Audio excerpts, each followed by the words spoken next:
Chaque année, l'Amazonie, la forêt amazonienne absorbe 2 milliards de tonnes de CO2. Comme un poumon géant, elle respire pour le monde. Mais l'Amazonie est bien plus qu'une forêt. C'est une forteresse verte, invincible. Un sanctuaire de carbone, une arche de vie tissée dans l'émeraude.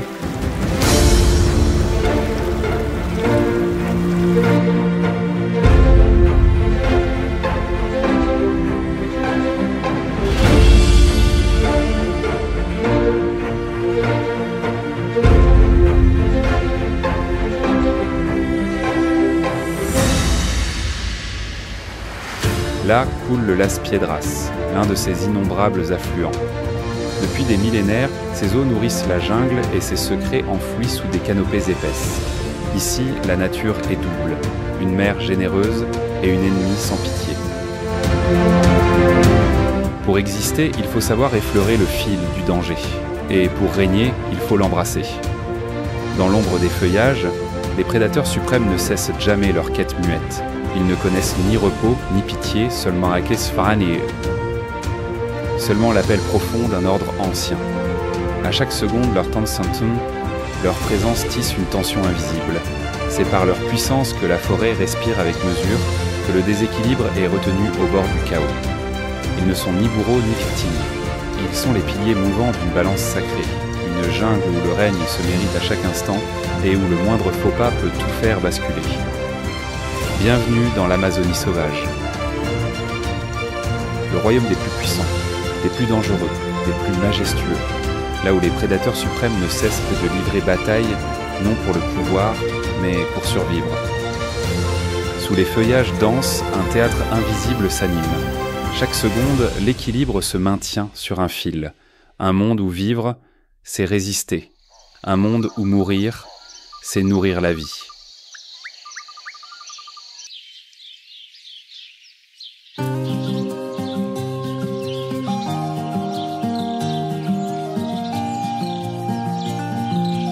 Depuis des millions d'années, le combat pour la survie n'est pas un accident ici. Il est une loi naturelle, une pulsation profonde du temps. Bien avant que l'Amazonie ne devienne cette forêt tropicale immense, elle fut le théâtre de changements géologiques titanesques.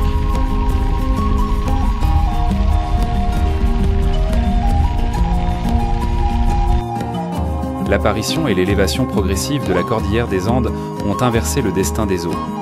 Des rivières entières, jadis tournées vers l'ouest, furent repoussées vers l'est, forçant l'Amazone à se rediriger jusqu'à l'Atlantique.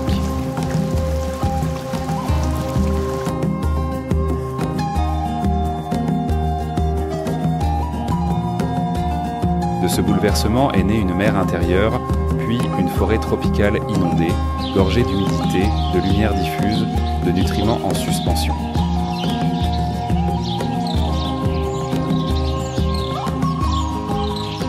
Ainsi est née l'Amazonie, l'une des forêts tropicales les plus riches en biodiversité de la planète. Une étendue sauvage, foisonnante, magnifique, qui couvre 9 pays d'Amérique du Sud, Brésil, Pérou, Colombie, Venezuela, Équateur, Bolivie, Guyana, Suriname et Guyane française. Au cœur de cette immensité, le Brésil abrite 60% de la surface totale de la forêt, comme un poumon vert géant qui respire pour le monde entier, posé sur un socle d'argile ancienne et de sédiments non fertiles.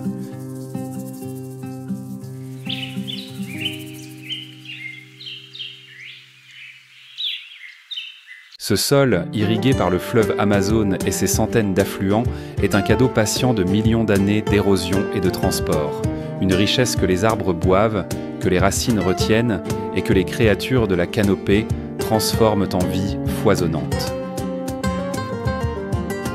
Le paysage est un labyrinthe de plaines basses, de vallées fluviales parsemées de collines et de torrents rugissants. Mais ce qui définit vraiment l'Amazonie, c'est sa structure végétale verticale, des racines immergées au tronc géant jusqu'aux cimes où la lumière effleure à peine. Le fleuve Amazone lui-même serpente comme un ruban d'argent, irriguant chaque recoin de la forêt, apportant eau, sédiments et souffle vital. Il est l'artère principale d'un cœur ancien. Ce fleuve n'est pas qu'un système hydrologique, c'est un symbole de vie éternelle, au cœur d'un écosystème complexe, ancien et extraordinairement résilient. L'Amazonie est un miracle vivant, un témoignage de ce que la Terre peut devenir lorsqu'on lui laisse le temps de respirer.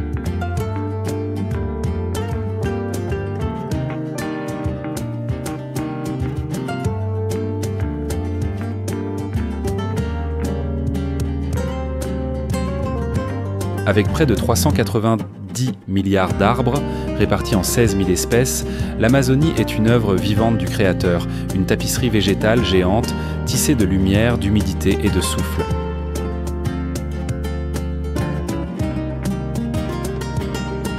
Ce qui étonne le plus, c'est que seulement 100 espèces d'arbres représentent la moitié de cette immensité.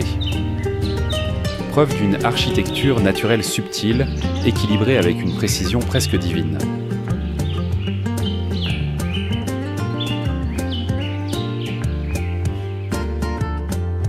Selon une étude publiée en 2023 dans Science Advances, l'Amazonie pourrait abriter jusqu'à 85 000 espèces de plantes. Un jardin d'Éden qui s'étend bien au-delà de notre compréhension.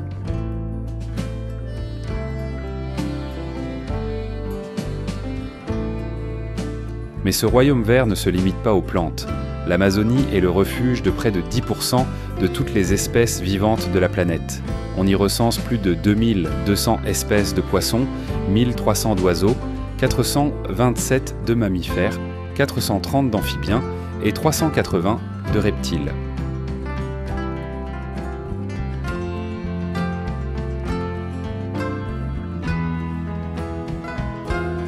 Et sous ce tapis de vie visible se cache un trésor tout aussi précieux, le monde invisible des micro-organismes. Des millions de bactéries et de champignons travaillent sans relâche, soutenant les cycles de décomposition, de régénération et de fertilité.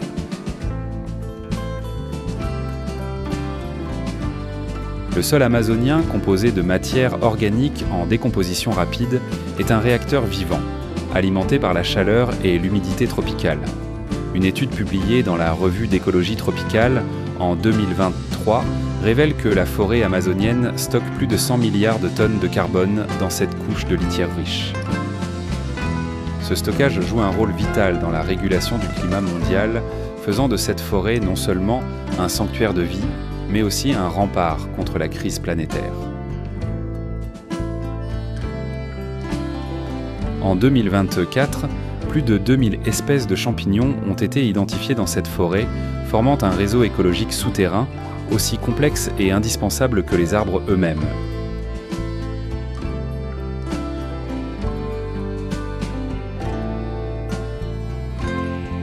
Dans cette cathédrale vivante, chaque racine, chaque champignon, chaque feuille participe à une symphonie invisible, le chef-d'œuvre de la nature.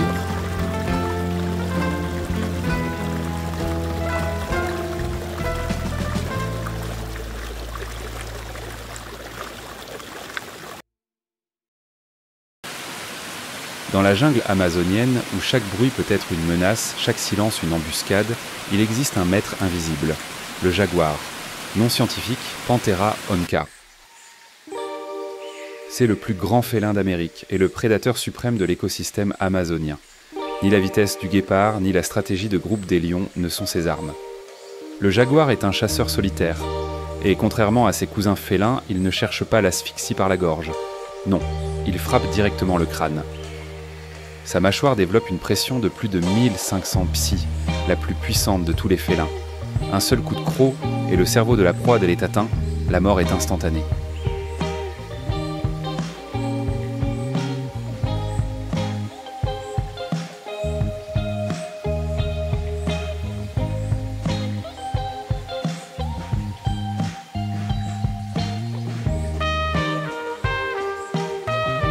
Grâce à cette méthode unique, le jaguar peut s'attaquer à des proies hors normes, cerfs, pécaris, tapirs et même les redoutables caïmans noirs.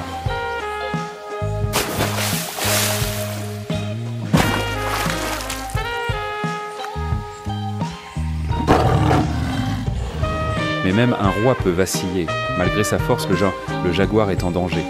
En 2024, on estime qu'il ne reste qu'environ 15 000 individus dans toute l'aire de répartition amazonienne.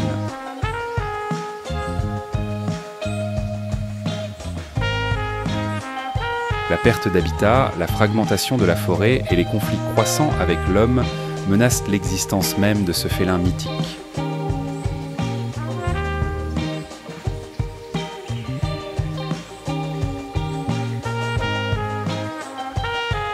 Le jaguar n'est pas seulement un prédateur, il est un pilier silencieux de l'équilibre amazonien et un symbole du lien entre puissance et vulnérabilité.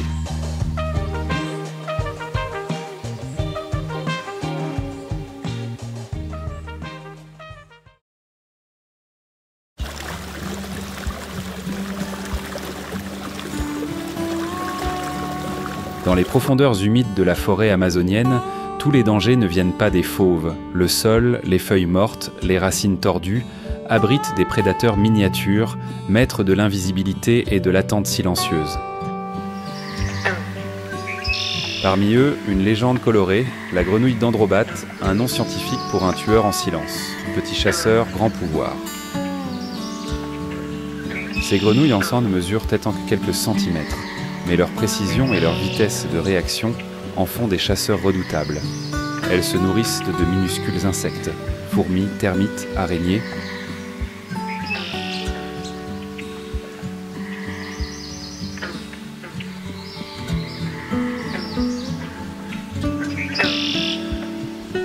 Elles utilisent les feuilles sèches, les racines, comme cachette naturelle, attendant l'instant parfait pour frapper.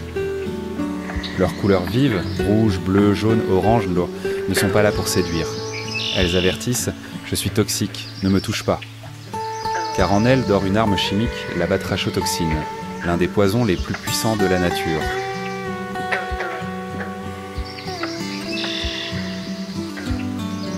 Ce poison, produit par leur alimentation spécialisée, attaque le système nerveux, paralyse et peut entraîner la mort en quelques minutes, même chez des animaux beaucoup plus gros. Et pourtant, malgré leur dangerosité, les dendrobates sont aussi fragiles que puissantes. La disparition de leur habitat, la pollution, le trafic menaceront ces joyaux vivants de la forêt.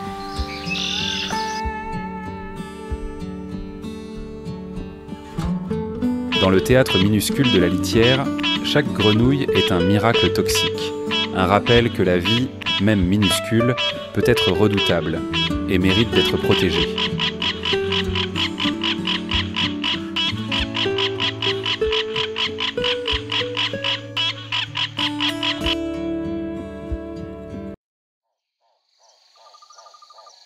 Plus petits encore que les grenouilles à nains toxiques, des êtres infimes s'activent sous la surface feutrée de la forêt amazonienne. Des insectes, des bactéries, des champignons, des millions d'ouvriers invisibles qui travaillent sans relâche pour faire vivre le sol. Ils décomposent les matières organiques, libèrent les nutriments, aèrent le sol et permettent au cycle de la vie de se poursuivre.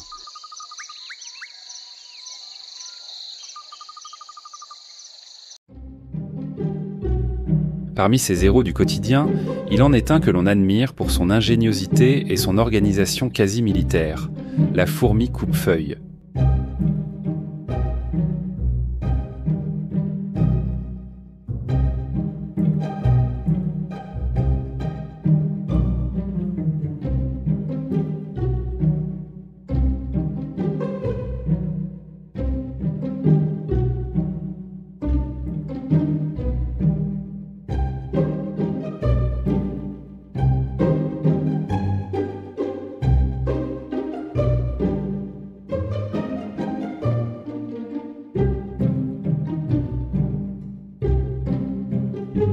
Active de jour comme de nuit, elle tranche des morceaux de feuilles avec une précision chirurgicale et les transporte infatigables vers leur colonie. Mais ces feuilles ne sont pas leur nourriture. Elles sont le substrat pour cultiver un champignon spécial, la nourriture du clan.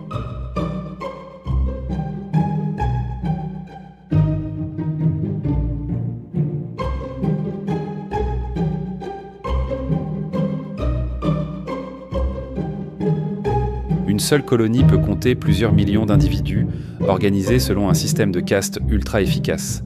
Les ouvrières coupent et transportent. Les soldats, plus grands, gardent les tunnels. Chacun connaît sa tâche. Personne ne s'arrête.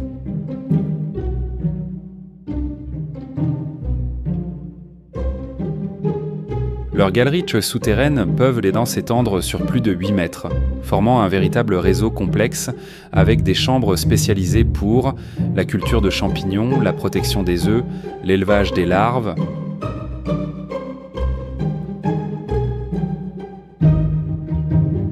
Ces chambres sont étroitement contrôlées. Température, humidité, sécurité. Tout est calibré pour préserver la vie dans un monde où le moindre déséquilibre peut tout faire s'effondrer. Dans le ventre de la forêt, la colonie de fourmis coupe-feuilles est une ville vivante, un symbole de coopération, de persévérance et d'intelligence collective. Elle nous rappelle que même sous terre, la vie bâtit, protège et triomphe en silence.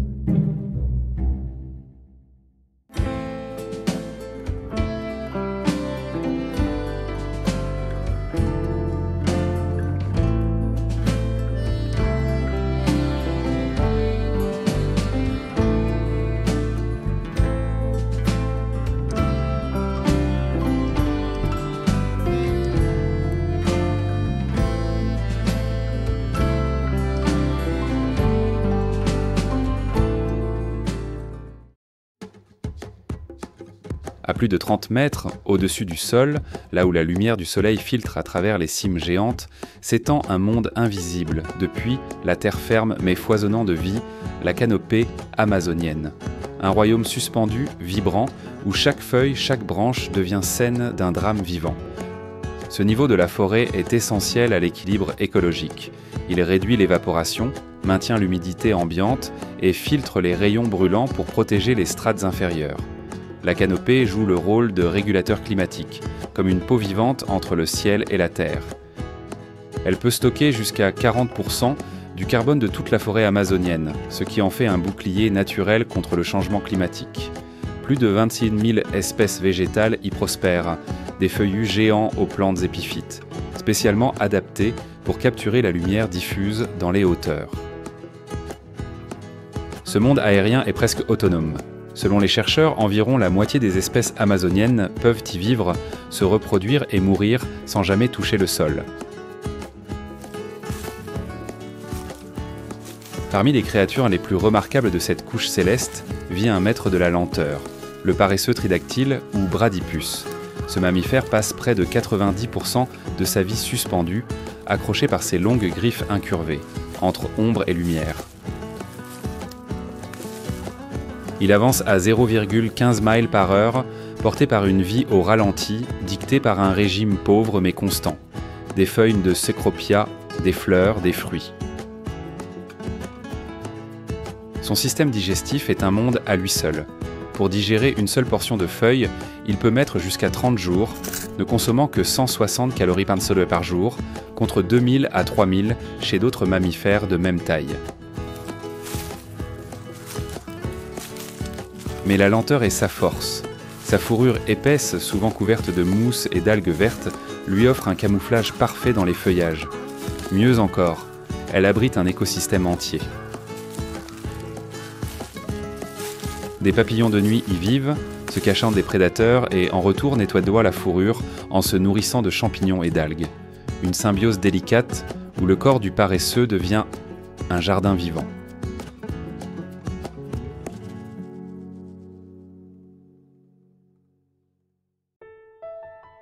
Quand la nuit enveloppe les cimes de l'Amazonie, ou que l'aube commence à percer les brumes, un cri transperce le silence. Le hurlement rauque du singe hurleur, non scientifique, Alouatta. Son appel peut qu'alors résonner à plus de 3 km, porté par les feuilles humides, créant une onde sonore primitive qui relie les membres du groupe et évite qu'ils ne se perdent dans l'immensité verte.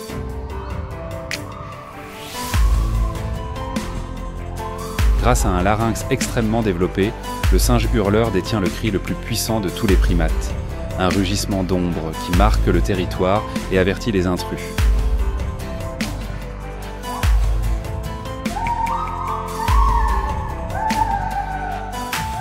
Mais leurs hurlements ne servent pas qu'à dominer. Ils créent une toile acoustique naturelle, une alarme vivante qui résonne dans la canopée, là où le danger rôde sans fin. Fauves, serpents, rapaces silencieux. Dans ce même royaume suspendu, vit un autre maître de l'altitude, le singe araignée, nom scientifique, Ateles. Dans ce même royaume suspendu, vit un autre maître de l'altitude, le singe araignée, nom scientifique, Ateles.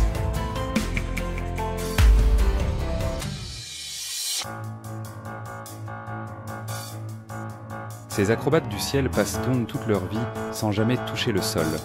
Ils naissent, mangent, aiment et élèvent leurs petits au creux des branches.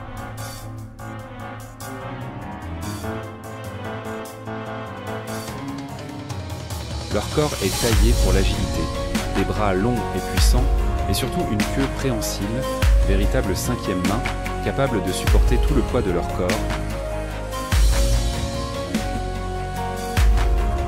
Leur queue peut mesurer jusqu'à 80 pounds par centimètre et leur permet de se balancer avec grâce et précision à travers les branches comme des danseurs aériens.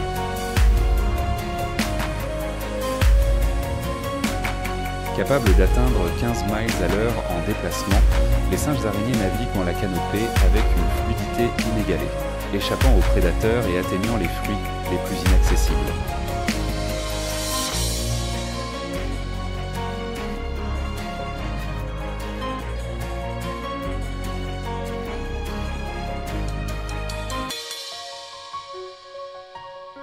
Dans les hauteurs de l'Amazonie, les singes ne marchent pas, ils volent. Leurs cris, leur corps, leur silence parfois, sculptent l'équilibre fragile du ciel vert.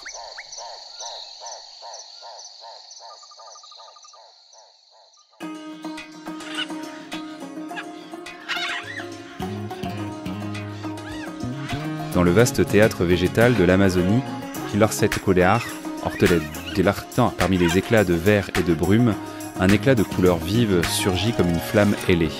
C'est le toucan, joyau tropical de la famille des Ramphastidae.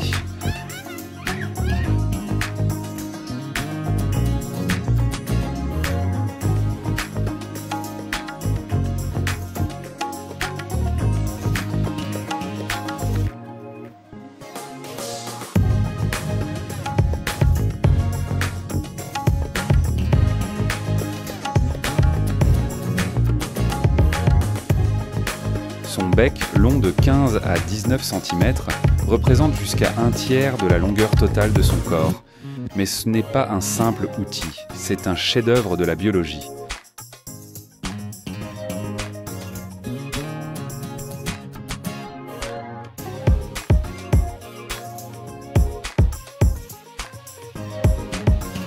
Constitué de chambres aérées internes, le bec est aussi léger qu'une plume, permettant au toucan de se mouvoir avec grâce parmi les branchages les plus denses.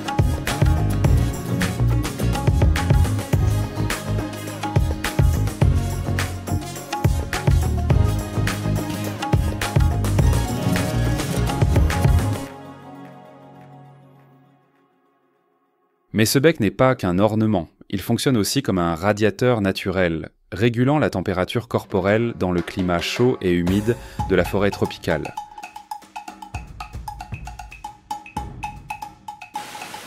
Le toucan est un spécialiste de la canopée. Son nid, souvent creusé dans les cavités des troncs, le protège des prédateurs terrestres. Avec des pattes robustes et des griffes acérées, il se déplace avec agilité d'une branche à l'autre, vivant en petits groupes soudés.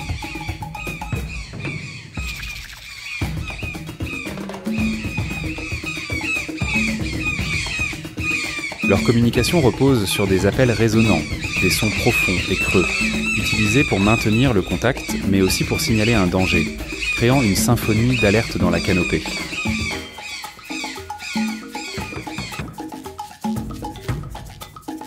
Mais le rôle le plus vital du toucan réside dans sa mission écologique. En consommant une grande variété de fruits, il ingère les graines et les disperse dans toute la forêt à travers ses déjections.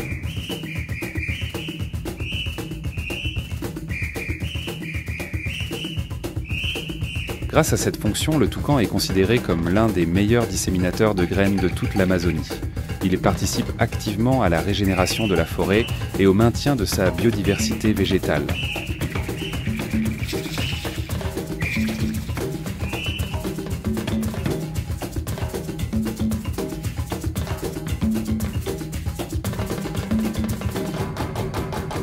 Dans chaque vol, dans chaque cri, le toucan porte les graines de l'avenir, un éclat de couleur au service de l'équilibre invisible de la forêt.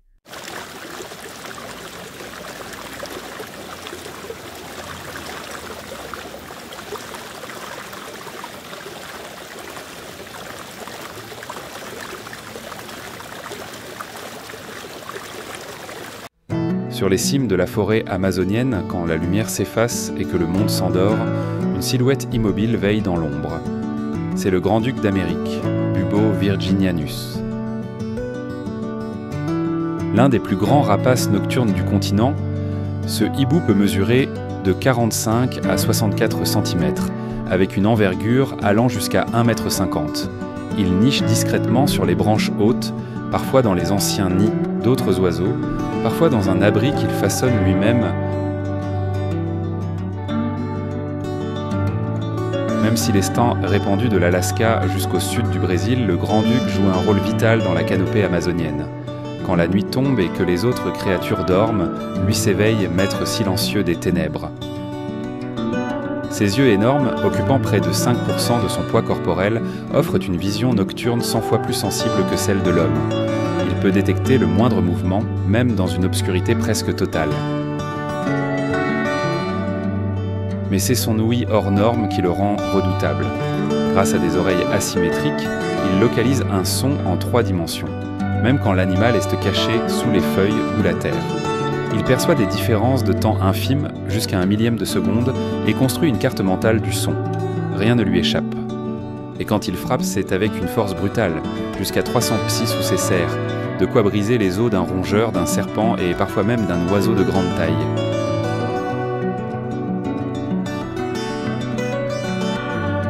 Dans l'obscurité de la forêt, le grand-duc n'est pas un cri. Il est le silence lui-même, incarné dans la précision, la patience et la terreur nocturne.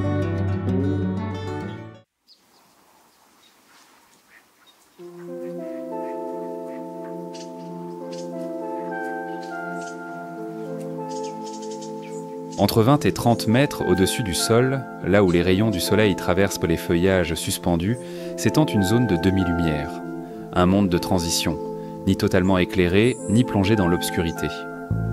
Cette strate est un berceau vivant, où la vie atteint son apogée, avec une densité végétale remarquable. Près de 60% des espèces végétales de l'Amazonie trouvent refuge dans cette couche luxuriante. Les feuilles à peuple large se superposent, s'entrelacent, formant une voûte végétale quasi continue qui protège, nourrit et abrite des milliers d'espèces uniques. C'est un filet de vie suspendu, tissé avec précision et patience. Cette strate héberge près de 75% des mammifères de l'Amazonie. Elle agit comme une barrière naturelle, atténuant les pluies, freinant les vents et préservant l'humidité fragile du sous-bois. L'un de ses traits les plus fascinants est la présence des plantes épiphytes. Elles ne poussent pas au sol, mais s'ancrent sur les arbres, vivant en symbiose ou en parasite, et se nourrissant de pluie et d'air. Dans cet entrelac végétal, un autre monde s'agite, celui des insectes. On estime que 2,5 millions d'espèces vivent à cette hauteur, jouant un rôle crucial dans l'équilibre forestier. Ils pollinisent, décomposent, recyclent, nourrissent, et surtout s'équilibrent entre eux dans une mécanique écologique parfaite. Beaucoup ont évolué pour devenir des maîtres du camouflage, se fondant si bien dans leur environnement qu'ils deviennent invisibles même à l'œil attentif. Ici, dans la lumière filtrée entre ciel et terre, chaque battement d'aile, chaque goutte, chaque silence construit l'orchestre invisible du vivant. Un monde fragile mais essentiel à l'âme de la forêt.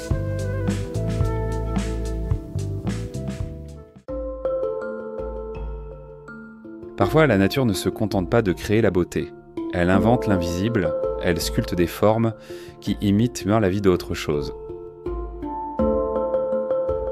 Voici les Teandai, des oiseaux ou des illusions. Leur corps est une feuille vivante. Chaque nervure, chaque teinte, chaque morsure d'insecte est copiée. Même leur repos ressemble à une feuille tombée. Le camouflage n'est pas leur défense, c'est leur essence. Ce qui est le plus fascinant, elles changent de couleur avec les saisons. Quand les feuilles jaunissent, elles jaunissent. Quand les feuilles brunissent, elles brunissent.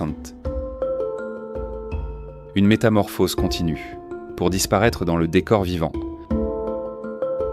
Même les prédateurs les plus attentifs ne voient donc qu'un tapis de feuilles immobile. Mais dans ce silence, une vie tremble, observe, respire. Dans l'écosystème foisonnant de la forêt amazonienne, des milliers d'espèces d'arachnides vivent, chassent, se reproduisent dans l'ombre verte où la lumière peine à pénétrer. Araignées, scorpions acariens et arthropodes représentent près de 80% des espèces connues dans la canopée. Là-haut, l'art du camouflage est roi. Parmi les maîtres invisibles, l'araignée crabe, Thomistae, change de couleur comme un caméléon végétal. Du vert des feuilles au brun de l'écorce, elle devient une ombre vivante du décor. Cette capacité ne sert pas qu'à se défendre, elle en fait un chasseur d'embuscade capable d'attaquer même des prédateurs potentiels, lorsqu'ils sont le plus vulnérables. D'autres, comme les araignées chantisseuses, utilisent un seul l'ingéniosité de la soie. Leurs toiles géantes, circulaires, sont faites de fibres 5 fois plus résistantes que l'acier, à poids égal. Elles tendent des pièges aériens capables de capturer des papillons, des abeilles, et de les retenir avec une efficacité redoutable, jusqu'à 50% de réussite à chaque chasse. Et sous les feuilles mortes, le titan silencieux attend. L'araignée Goliath, l'un des plus grands arthropodes du monde, ne tisse pas. Elle guette. Camouflée dans la terre, elle détecte la moindre vibration, grâce à des poils sensoriels hypersensibles sur ses pattes. Quand l'instant est juste, elle bondit à une vitesse foudroyante. Ses crochets de près de 5 cm injectent un venin paralysant, suivi d'enzymes digestives qui transforment la proie en liquide nutritif à absorber. Dans le monde miniature de la canopée, la vie ne se proclame pas. Elle s'attend, se tend, se dévore. Un royaume d'invisibles où chaque souffle peut être le dernier.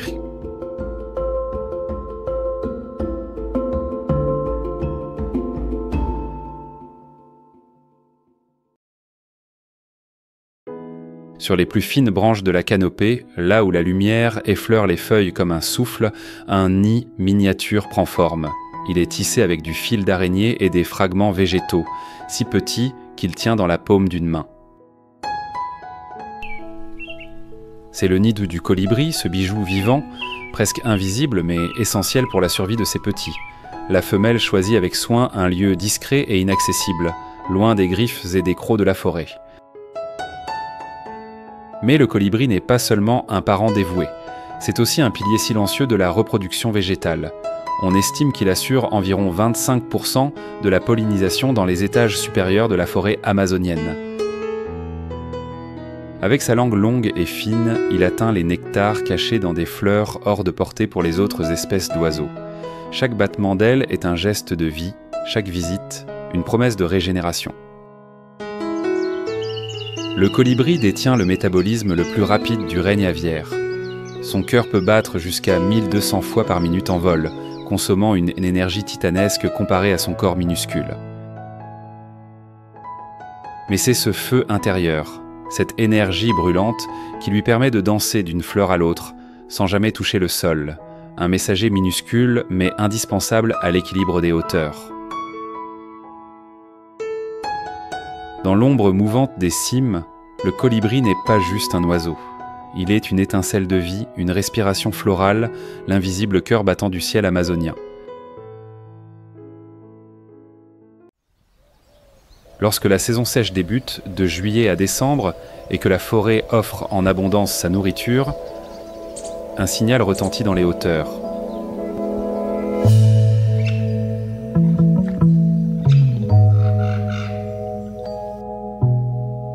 C'est le temps des nids, le temps des guacamayos. Environ 80% des espèces de guacamayo de l'Amazonie choisissent de nicher entre 20 et 30 mètres au-dessus du sol. Là-haut, dans les branches épaisses, elles peuvent voir et protéger.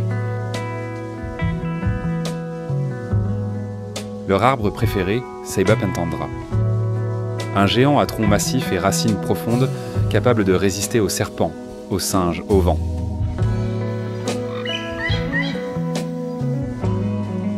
Pendant cette période, la mère Macao consacre 70% de sa journée à chercher de la nourriture.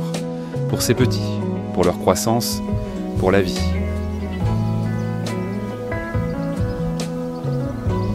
Et quand le danger approche, la forêt entend leurs cris, fort longues, avertisseurs. Leurs plumes vives deviennent droites des drapeaux de feu, effrayant les prédateurs d'un simple éclat. Leur cri n'est pas qu'un son, c'est un serment, celui de protéger, de veiller, de transmettre la mémoire de la forêt. Ils sont les gardiens colorés du ciel amazonien.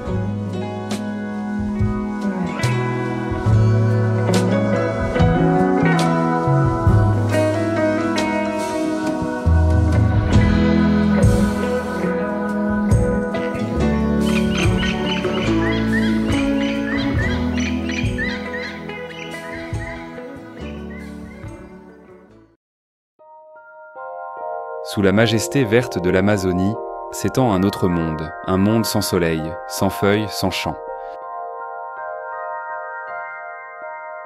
Les grottes, sculptées par des millions d'années d'érosion dans la pierre calcaire, le grès, une matrice souterraine, où le temps semble suspendu.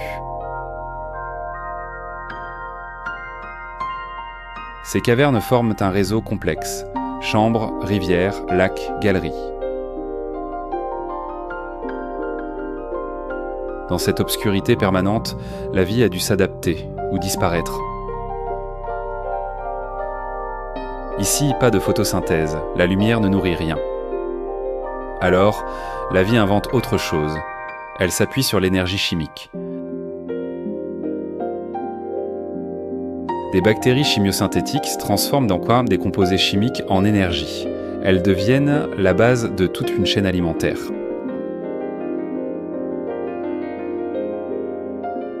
Dans ce noir complet, chaque pulsation est un miracle, chaque goutte un message, chaque être un survivant d'un monde oublié des hommes.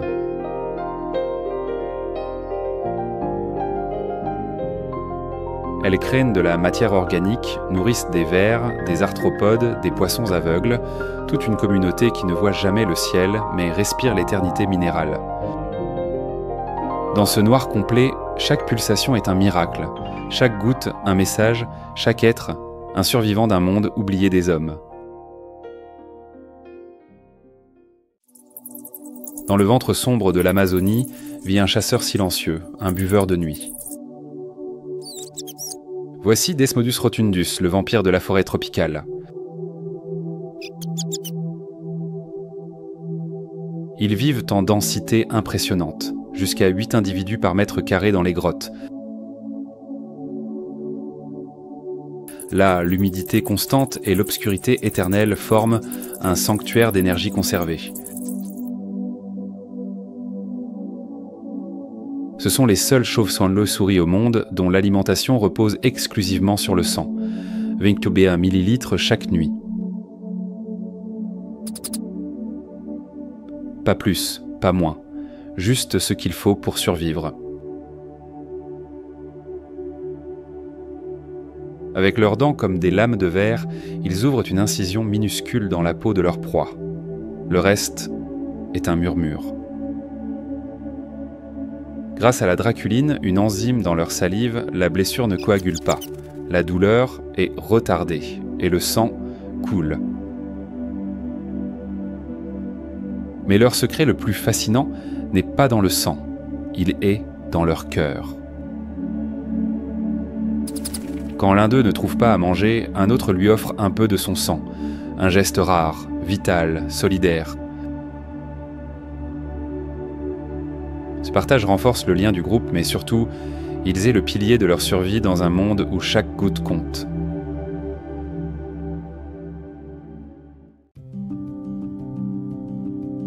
Le fleuve Amazon, long de près de 4000 miles, est le plus grand du monde par le volume d'eau qu'il charrie. Il traverse 7 pays d'Amérique du Sud avant de se jeter majestueusement dans l'Atlantique.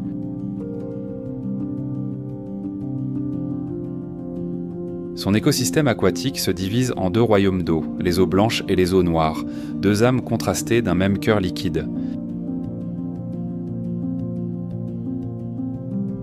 Les eaux blanches issues de la cordillère des Andes transportent avec elles des sédiments riches en nutriments. Elles forment un havre pour les poissons herbivores et les invertébrés, créant un monde luxuriant, fécond, foisonnant de vie.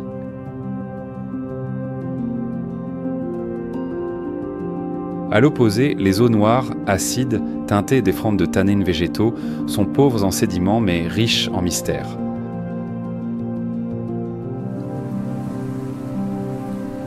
Un monde plus difficile, où seules les espèces les plus adaptées prospèrent. Lâche-le, l'évolution devient art, la survie une prouesse.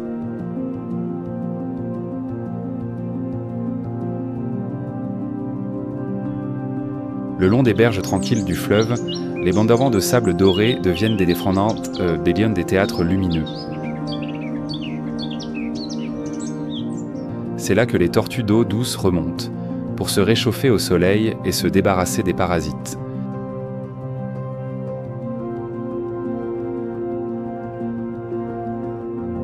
Immobiles sur le sable tiède, les tortues paraissent dormir. Mais un rituel étrange et rare se déroule sur leur carapace.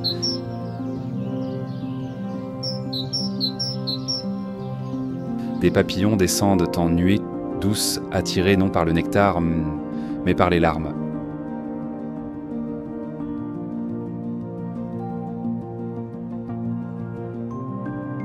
Particulièrement les mâles, les papillons viennent aspirer les larmes des tortues, riches en sels minéraux essentiels, introuvables ailleurs dans leur régime.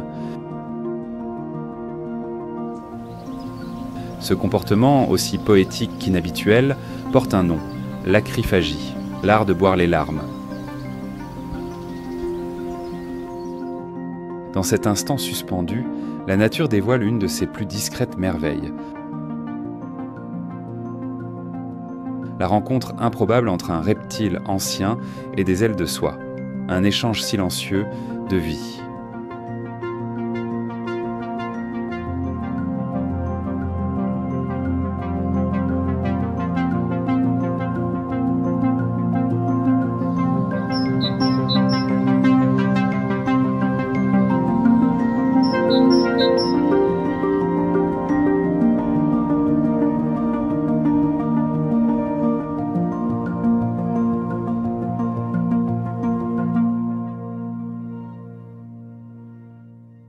Le fleuve Amazon n'est pas seulement un géant liquide. C'est une nurserie vivante, un berceau aquatique qui abrite plus de 2000 espèces de poissons, soit environ 15% de toute la diversité des poissons d'eau douce du globe. Chaque méandre de ce fleuve est un théâtre de survie, un bal masqué où les nageoires se croisent dans des danses de muettes, dictées par la faim, la peur, l'instinct.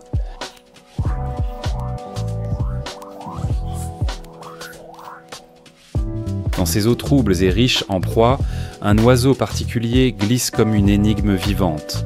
On l'appelle parfois oiseau-serpent, mais son vrai nom est Aninga.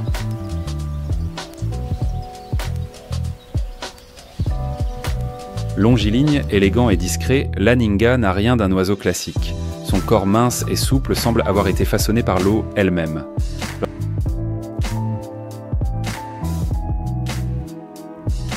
Lorsqu'il plonge, il n'ondule pas seulement, il disparaît devenant presque invisible, comme une ombre aquatique.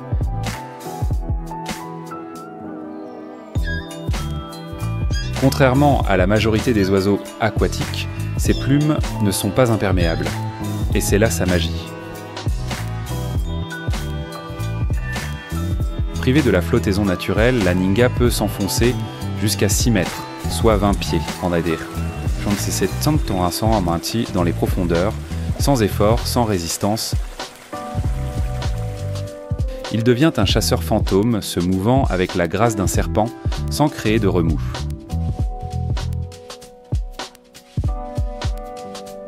Lorsqu'il repère une cible, un poisson ou un petit amphibien, l'Aninga entre dans sa danse mortelle. Il plie son long cou comme un arc, puis le détend d'un coup sec, comme la détente d'une arbalète vivante. Son bec acéré devient alors une lance foudroyante. Un coup précis, éclair qui empale la proie sur place. Son taux de réussite, dans un environnement aussi foisonnant et complexe que l'Amazonie, 6% des attaques aboutissent. Un chiffre modeste en apparence, mais exceptionnel dans ce monde d'ombres et de reflets. On le voit parfois, aile grande ouverte, sur un tronc d'arbre mort, séchant ses plumes sous le soleil comme un moine aquatique en prière. Ce n'est pas seulement un instant de repos, c'est un moment sacré, un rappel que même dans la jungle la plus dense du monde, l'élégance et la stratégie peuvent triompher de la force brute.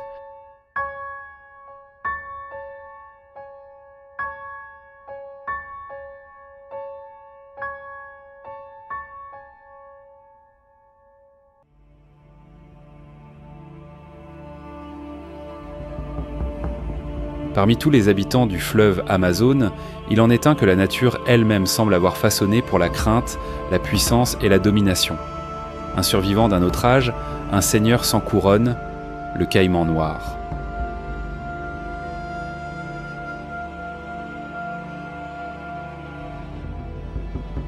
Nom scientifique, Melanosuchus niger. Il est le plus grand crocodilien d'Amérique du Sud, un titan des marécages, un fantôme nocturne aux mâchoires d'acier. Long de plus de 6 mètres, soit 20 pieds, et pesant jusqu'à 100 kg, le caïman noir est une forteresse vivante. Certains spécimens atteignent un âge vénérable de 70 ans, mais en s'ensinant un règne long et silencieux. Mais ce qui le rend redoutable, ce n'est pas seulement sa taille, c'est sa patience, son endurance, sa stratégie.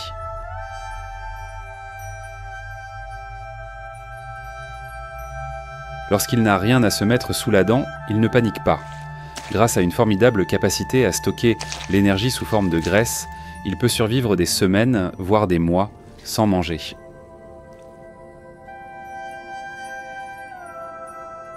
En période difficile, il ralentit son métabolisme, entre dans un état de veille reptilienne, attendant que le monde autour de lui s'aligne de nouveau.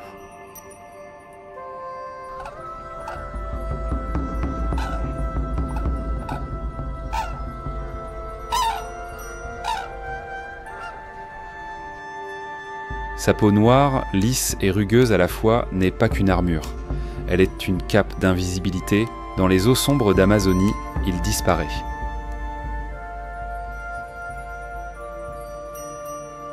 Mais elle joue aussi un rôle thermique. Elle absorbe la chaleur du soleil pendant la journée et lui permet de maintenir sa température corporelle durant les chasses nocturnes.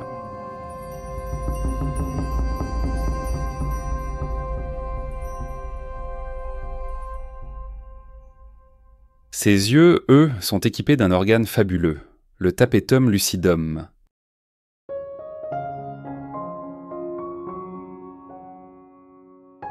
Cette membrane reflète la lumière et lui offre une vision nocturne perçante. Même dans l'obscurité totale, le caïman voit, devine, anticipe. Il est le maître de l'embuscade.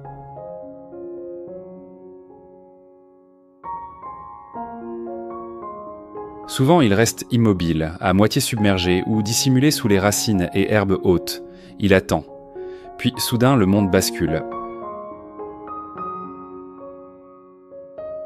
Un bond fulgurant, une morsure de 3700 hepsi, une force titanesque capable d'écraser les os d'un cerf. Poissons, mammifères, oiseaux, voire même autres crocodiliens, rien ne résiste.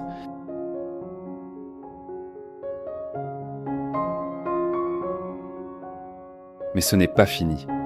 Il saisit la proie entre ses mâchoires, puis la tire violemment sous l'eau. Son corps se tord, vrille, tourbillonne, créant une confusion totale jusqu'à ce que la proie meure noyée, brisée par la force, avalée par la nuit. Le caïman noir ne chasse pas pour tuer.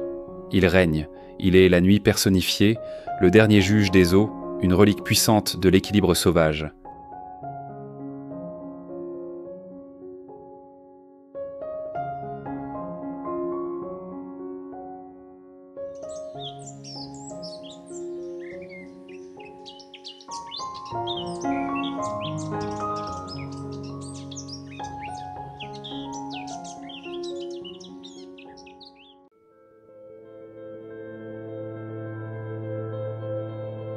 Le fleuve Amazone, immense et insondable, n'est pas seulement le domaine du caïman noir. Sous ses eaux opaques, d'autres prédateurs géants rôdent. Sonsissons, rôle silencieux, puissant, insaisissable. Parmi eux, une créature légendaire glisse entre les racines noyées et les bencuins de limon, le plus grand serpent d'Amérique du Sud, l'anaconda vert.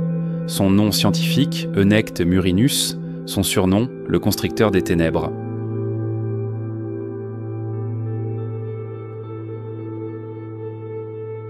L'anaconda vert ne tue pas avec des crocs, mais avec des anneaux. Long de plus de 6 mètres, son corps puissant s'enroule autour de sa proie.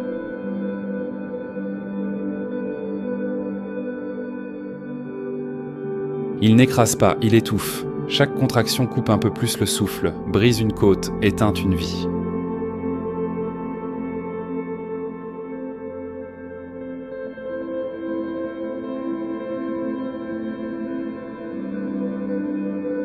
Mais parmi les carnassiers du fleuve, il en est un dont la réputation dépasse sa taille.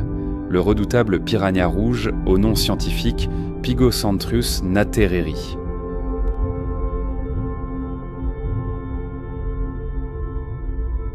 De tous les poissons du fleuve, c'est peut-être le plus célèbre, le plus mal compris et le plus redouté.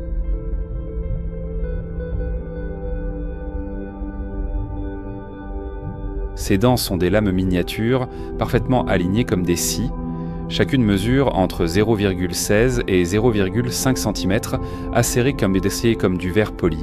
Et malgré sa taille modeste, à peine 50 cm de long, soit 20 pouces, sa morsure atteint 72 psi.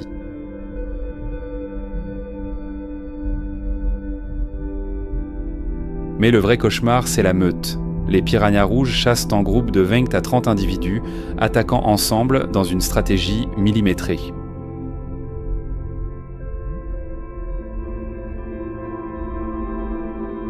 Ils ne dévorent pas d'un coup.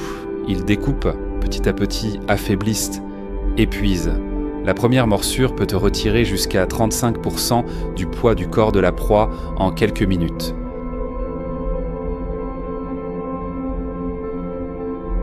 Avec un taux de réussite de 70%, le piranha rouge est l'un des chasseurs les plus efficaces de tout l'écosystème amazonien. Et pourtant, sous cette image de bête féroce se cache une créature adaptative. Le piranha rouge n'est pas qu'un tueur, il est aussi charognard, parfois végétarien.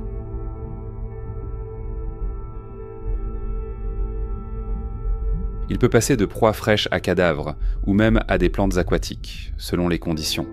C'est ce qui lui permet de survivre dans un monde en perpétuel changement.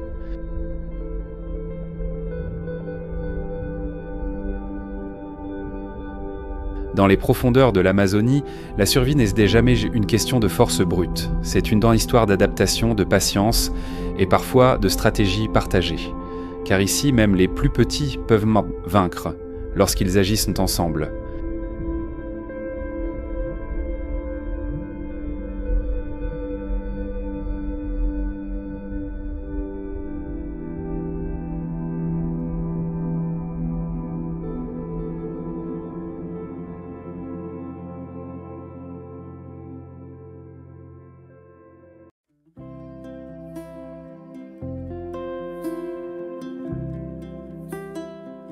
Dans les eaux calmes mais troubles de l'Amazonie, un géant endormi glisse sans bruit.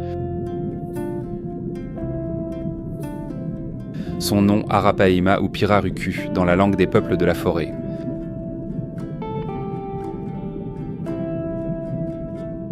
Il est l'un des plus grands poissons d'eau douce du monde.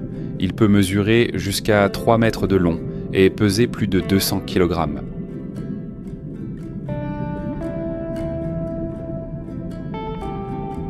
Mais ce qui rend l'Arapaima si fascinant, ce n'est pas seulement sa taille, c'est sa capacité à respirer l'air, un don rare pour un poisson.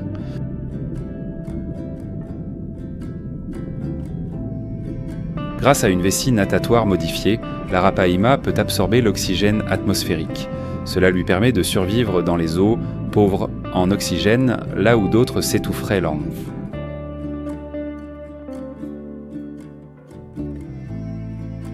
Son corps long et élancé est recouvert de grandes écailles épaisses aux reflets argentés. Vers la queue, une teinte rougeâtre se dessine, comme une flamme qui couve sous la surface.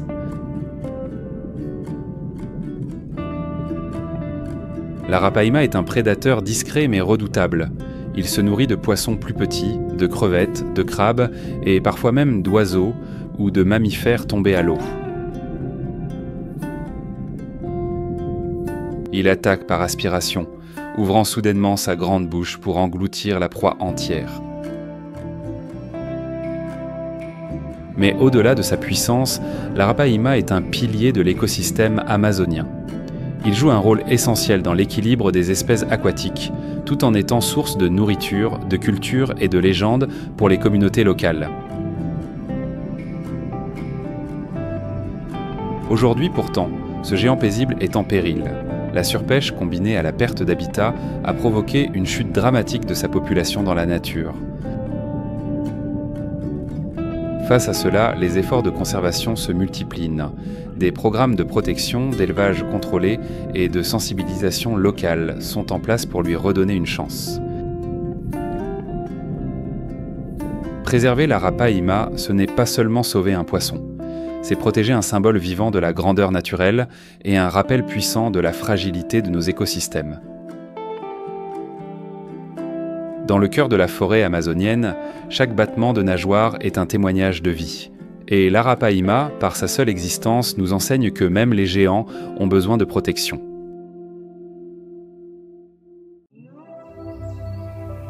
Là où les rivières serpentent et où les marées étouffent le ciel, une silhouette légendaire glisse sous la surface. Le mythe vivant, le colosse silencieux, l'anaconda. C'est le plus grand serpent du monde. Certains individus dépassent 9 mètres de long et pèsent plus de 200 kg. Mais malgré sa taille titanesque, il ne domine pas la terre. Il règne sous l'eau. Son corps puissant, couvert d'écailles vert olive tachetées de noir, se fond parfaitement dans les boues et les racines enchevêtrées. Ses yeux et ses narines, positionnés sur le sommet du crâne, lui permettant d'observer sans émerger, comme un esprit du marais. Chasseur né, l'anaconda ne poursuit pas, il attend. Sa proie peut être un poisson, un oiseau imprudent ou même un cerf, un tapir, voire un jeune caïman. Il n'attaque pas pour tuer d'un coup, il enlace, enroule, serre, jusqu'à ce que le silence tombe. Son corps devient une cage, une tombe, avant de dévorer lentement, sans bruit, sans hâte. Un rituel d'efficacité vieux comme les eaux qui l'habitent. Et pourtant, malgré son aura, l'anaconda n'attaque que rarement l'humain. Il préfère fuir à moins d'être acculé.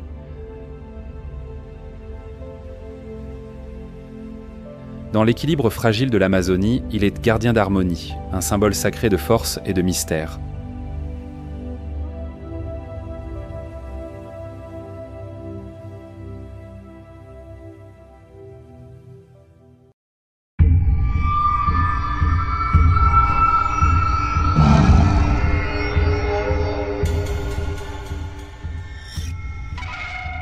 Mais nul ne règne éternellement, car dans ce royaume liquide, un autre prédateur veille. Tapi dans les feuillages, le jaguar, le roi de l'ombre, observe, calcule, puis entre dans l'eau. Unique parmi les félins, il sait nager, plonger, chasser sous l'eau. Son pelage moucheté devient camouflage, et sa mâchoire puissante peut broyer même une carapace de tortue. Il s'aventure là où peu osent en s'aventurer, dans l'empire du caïman, du pirarucu et du sucuri. Dans ce monde où la force rencontre le silence, chaque mouvement est une prière, chaque souffle peut devenir un adieu. Et entre l'eau et l'ombre, la vie ne tient qu'à un frisson.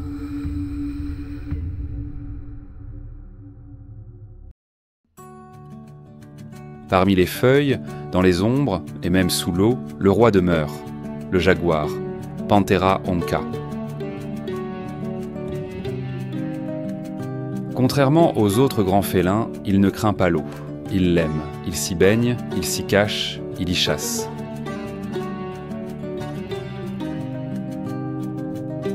Les rivières, les marais sont devenus son autre royaume. Un monde riche en proies, mais pauvre en concurrents.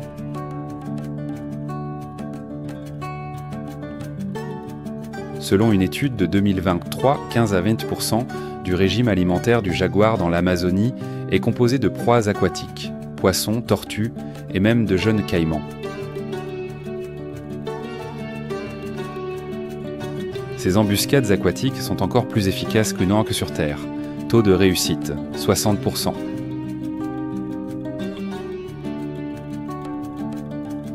Dans l'eau, le jaguar devient un dieu silencieux.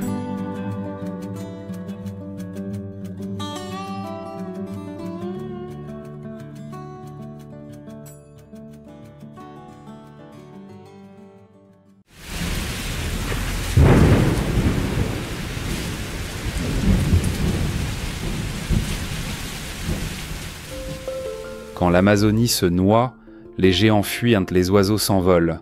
Mais les fourmis coupe-feuilles, elles, restent.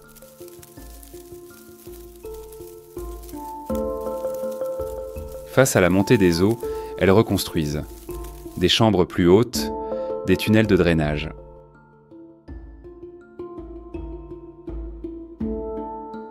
Les ouvrières, inlassables, déménagent les cultures de champignons vers des zones sûres. Chaque fragment de feuille devient un acte de survie. Dans ces mois noyés, la pluie n'est pas seulement un danger. C'est aussi une épreuve, une démonstration de résilience.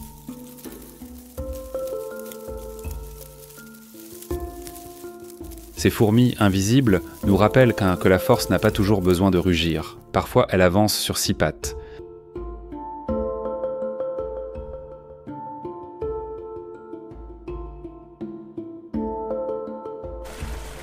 Pour la loutre géante, la plus grande de toutes les loutres sur Terre, la saison des pluies n'est pas une bénédiction, c'est une épreuve.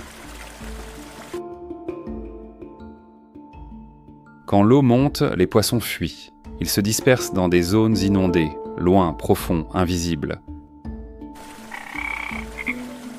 Et sous la surface, les menaces rôdent, caïmans noirs, anacondas. Mais la loutre géante ne combat jamais seule. Elle est un clan, une force fluide unie où chaque nageoire a sa place. En groupe de 10 à 20 individus, elles encerclent, poussent les poissons vers les eaux peu profondes et attaquent ensemble. Leur nage est puissante, leurs cris résonnent, ils gardent le contact comme une armée fluide. Face aux prédateurs, elles ne fuient nichent pas, elles défendent, ensemble.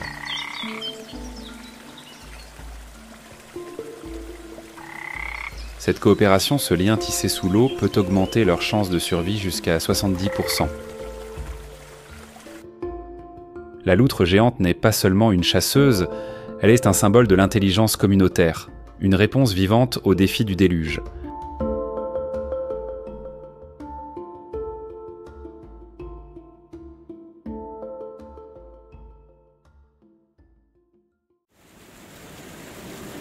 Lorsque la saison des pluies s'installe sur l'Amazonie, le paysage se transforme. Les sentiers deviennent des rivières, les clairières des lagunes.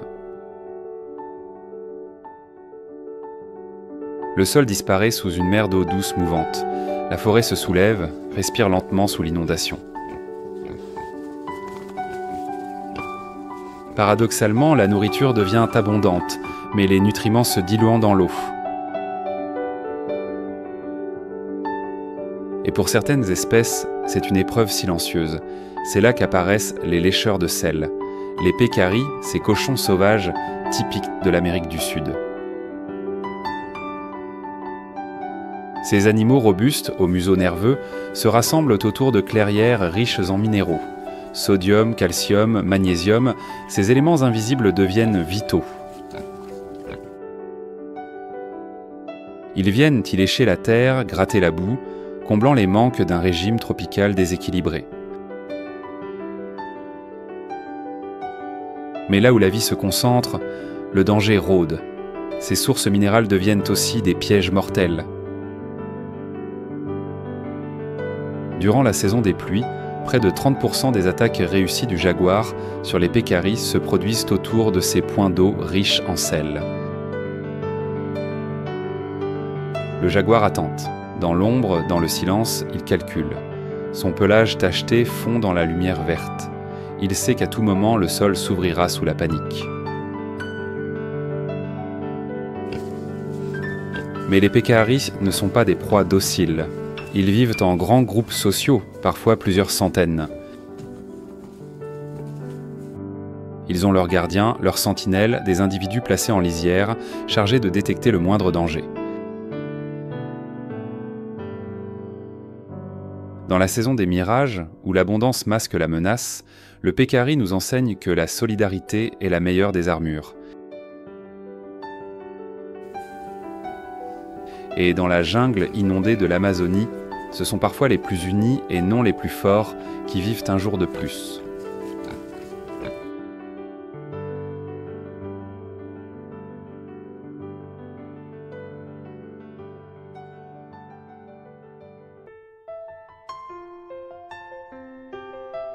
Dans la forêt amazonienne, chaque branche, chaque goutte, chaque souffle est le fruit d'une histoire qui a mis des millions d'années à s'écrire.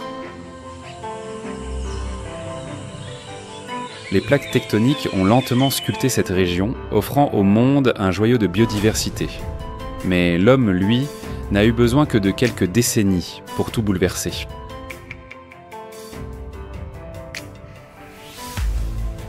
Parmi les menaces les plus dévastatrices, la déforestation est une plaie qui saigne sans bruit.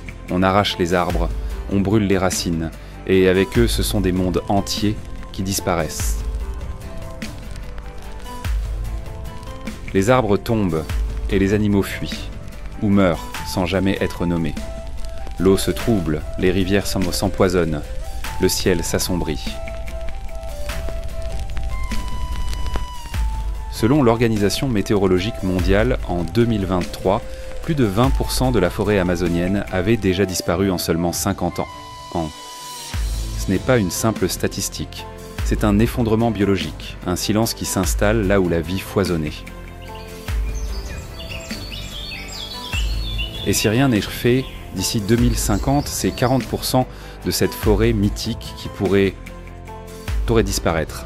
Avec elle, les espèces anciennes, les savoirs des peuples autochtones et l'un des écosystèmes les plus essentiels de la planète.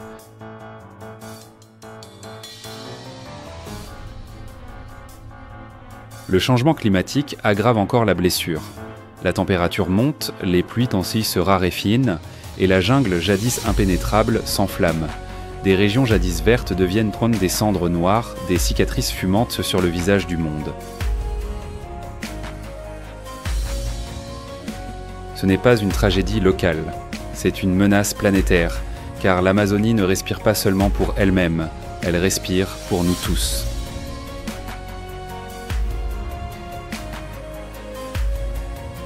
Et si elle s'éteint, alors c'est notre avenir qui s'éteint avec elle.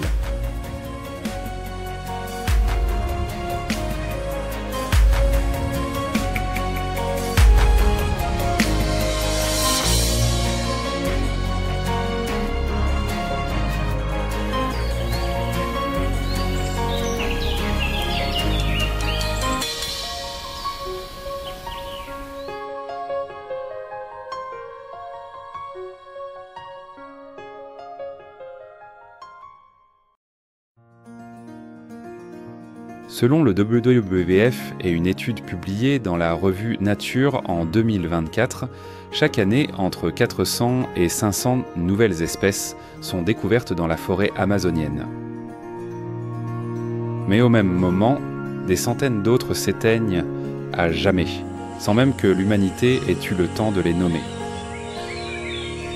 Le poumon vert de la Terre s'épuise. Sous l'effet d'actions humaines incontrôlées, les vastes forêts et le fleuve Amazone lancent un appel urgent, un cri silencieux que seule la nature sait émettre. Protéger l'Amazonie, aujourd'hui plus que jamais, ce n'est pas simplement sauver une forêt, c'est garantir notre propre avenir, c'est défendre le dernier bastion de l'équilibre climatique mondial. Au cœur de cette jungle millénaire, une bataille silencieuse mais acharnée se déroule.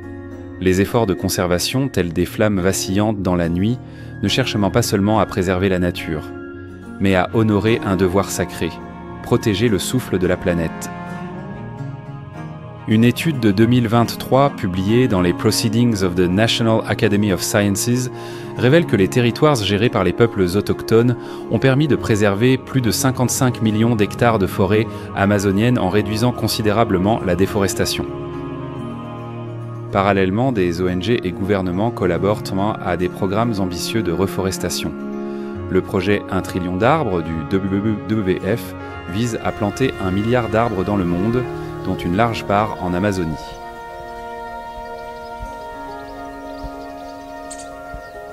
Chaque arbre planté ne représente pas seulement un espoir écologique, mais aussi une source d'emploi durable pour les communautés locales et un maillon vital de la chaîne de la vie. Chaque geste pour la forêt engendre un effet multiplicateur. Un pas vers l'Amazonie, c'est un pas vers notre propre survie, car nous avons besoin d'elle, autant qu'elle a besoin de nous. Avez-vous déjà ressenti la grandeur de la forêt amazonienne? Si oui, partagez vos souvenirs dans les commentaires. Votre voix peut inspirer le changement et semer l'amour de la nature dans le cœur des autres.